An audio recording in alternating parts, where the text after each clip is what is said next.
මිසිතුසේ නිසංසලේ සිරියා අජමදුරේ ඉපදිලා සංගීතේ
අර ඌතියාගෙන ආපු කෝච්චිය දාපු මේ පීලි පැනලා තියෙන්නේ.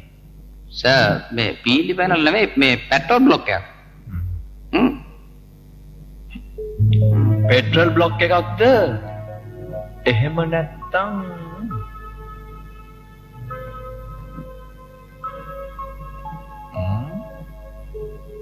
මේ නැත්තම් එන්ජිම රත් වෙලාද? නෑ මං හිතන්නේ පිටේට ගහලා. නෑ. නෝ.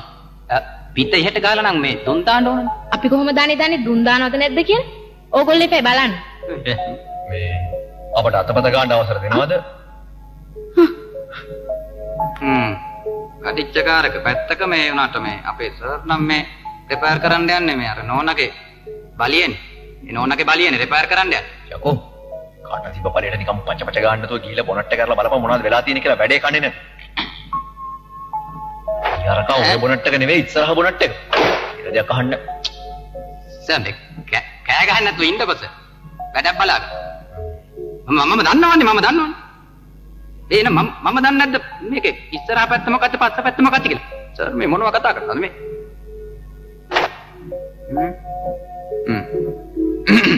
දැන් මොන මගුලක්ද යකෝ මේක කට ෆෝන් එකක් විතරම කෙලින් හිට ගන්නත් බෑ. බලහන් ඔක හරියට. පිටකාර එකක් නෙමෙයි මේක මගේ ජෝට් එකක්. මේ ඔක්කොටම ඉස්සෙල්ලා මම දැනගන්න කැමති කවුද ඔයගලන්ට කාර් එලවන්න ලයිසන්ස් දුන්නේ කියලා. ඇයි නරකද ලෙව්වා? කාර් එක කැඩ නැත්නම් ඔයගලන්ට අපි වලිගවත් අල්ලන්න වෙන්නේ. කොච්චර හයියෙන් එලවන්න හොඳද මේ වංගු තියෙන පාරවල? ජීවිතේ කෙලිම පාරක් නෙමෙයි. ඕන තරම් වංගු හම්බෙනවා. ඒ වුණත් ඒවා කපාගෙන යන එක තමයි දක්ෂකම කියන්නේ. හැබැයිට මොන තරම් දක්ෂ කෙනෙක්ද ඔයා? අහම්බෙන් හරි මට ඔයාව හම්බ වෙන්න ඇත්තේ මගේ పూర్වේ පිනකට වෙන්න. ඉන්ටිග්‍රේටර්. ඔයා මේ හැම දක්ෂකමක්ම කරන්නේ මෙන්න මේ අත් දෙකෙන් නේද කියලා හිතනකොට ඔය අත් දෙක අරගෙන ඉම්මත් පවුනේ. හෝ ඔවා වැඩි වැඩ හරිද? ඔවා තියාගන්නවා සීත කාලේ පාවිච්චි කරගන්න. දැන් වැඩේ ඉවර නම් අපි පිටත් කරනවා. Dalko. Oh my god. මොකද්ද මං බොයි කෙරුවේ? පිස්සා මොනවද කරේ? සර් මේක ජීවිතේට අදන්න බෑ මේක 100ට අවිල්ල තියෙනවා සර්. මේකේ 70 අලුත් වුණාට පොඩි රීකන්ඩිෂන්. අන්න ඒකයි මං කියන්නේ සර්. දැන් බලන්න මේ බෝල් ජොයින්ට් එකක් මේ තියෙන්නේ. මේක පංචකාවත මිසක් වෙන කොහෙවත් නැහැ. පාන්දර පාට ගිහලා හැන්දාවේ. මාත් කොටුවට යන වැඩක් නේ බොයි කෙරුවේ. ඉතින් සර් කොටුවට යන්න කොහොමද? මේක හැන්දාවේ 6ට එන්න ඕන උදේට ගිහින්. මේ දැන් මේ ප්ලග් පොයින්ට් එක. මේක මේ හොයාගන්න නැහැ. මේක oh my god කියලා හරි මේ හරියන්නේ නැහැ. මේක හරි අමාරු. මේ ඔයාලා මෙතන ඒ යන්නේ. අයියෝ නිලු දැන් මොකද කරන්නේ? අම්මා හොඳටම බනි. ඒක නෙමෙයි දැන් මෙතන තියෙන ප්‍රශ්නේ. අපි හොයාගෙන ඉන්නකම් මෙතන ඉන්නවද? එහෙම නැත්නම් අපි කොහොම හරි ගෙදර යන්න කියන එකයි. මේ ඕගොල්ලෝ ඔච්චර ආඩම්බර වෙන්න ඕනේ නෑ ළමයිනේ. මං ඕගොල්ලන්ට ලිෆ්ට් එකක් දෙන්නම්කෝ. එතකොට කාර් එක? කාර් එක නේ. ඒක උතන තිබිච්ච දෙයෙන් අපි ටෝ කරගෙන ඉන්න මොකක් හරි යමු. ඉවරයි? සිම්පල්. රයිට් නගින්.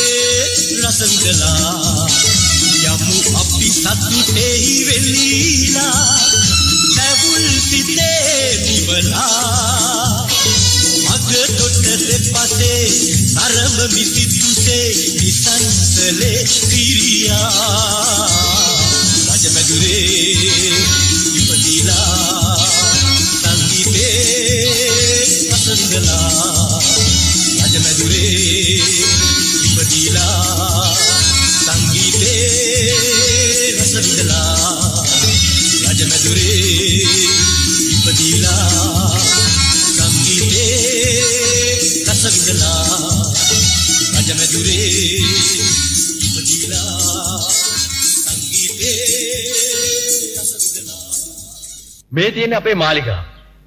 කො දැන් ඉතින් බහින්න. අපි බහින්නේ නෑ අපි බහින්නේ නෑ. ඒ තමයි මහරජා. හොස්ස ළඟින් මැස්ස යන්න බෑ කොච්චි කරලා වගේ. මහරජුරෝ ඊට තපන්. හොඳ වෙලාවට මිනිහා නැහැ. මිනිහා එංගලන්තෙට මාරු වෙලා. දැන් ඔටුන්න හිමි කුමාරයයි මව්බිසවයි විතර. ඔක්කොම රජු බහැපල්ලා. මේක රජු ටෝක් එකක් බං. You know no? A king talk no? You know no? You also know? Yes, I know. I know හොක්කට මෙතනින් පැත්තකට ගියේ නැත්තම් තමසේ. එහෙනම් මේ පැත්තෙන් ඉන්න. අවුට් ඔක්කට අනිනාලු අවුට්. කවුද පුතා මේ ළමයි?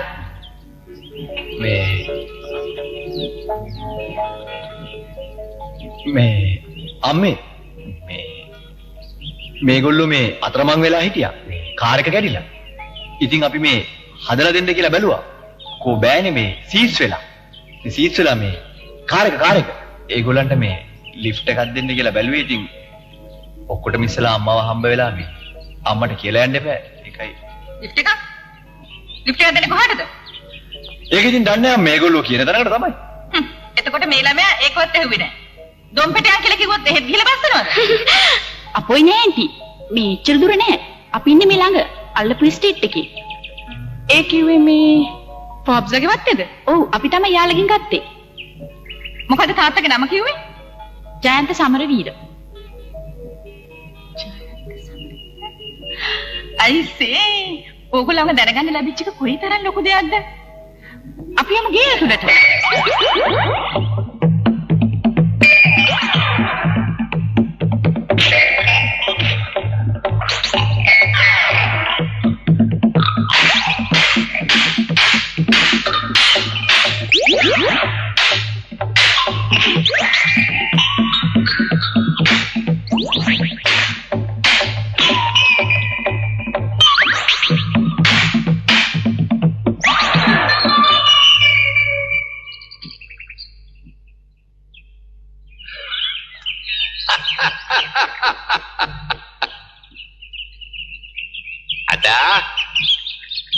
එහෙනම් මටත් කෙලියා.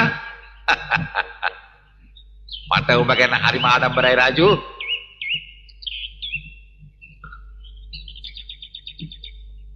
පුල්ලයාර සාපිට අයිබෝ කියන්නේ. ඔබට ඕනම జగතෙක් එක සටන් කරන්න හයි හත්තිය දීලා තිනවා පුතා.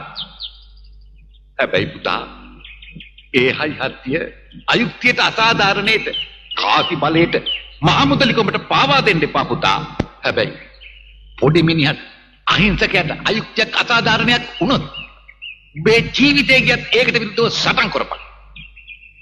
හයි හත්තිය පාවිච්චි කරපන් අඩා. මොකක්ද අප්පච්චි මේකේ තේරුම? හිතට දුකක් කරදරයක් ආවහම ඇස් දෙක රතු කරන් අසාධාරණයක් ගැන කිය අප්පච්චි ලොකු මිනිස්සුන්ට බයිනවා. හිතට සන්තෝෂයක් ආවත් බයිනවා.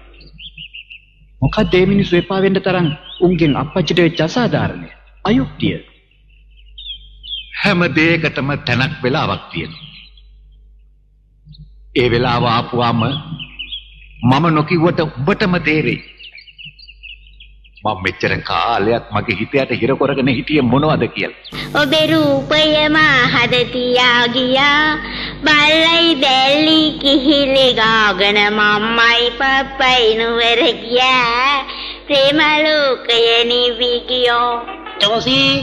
ජෝසපියෝ ඔබේ කටේ තියෙන කෙල ටික ඕකට හලන්නේ නැතුව කට වහගෙන වැඩ කරපම්. සාමයා පීතරයි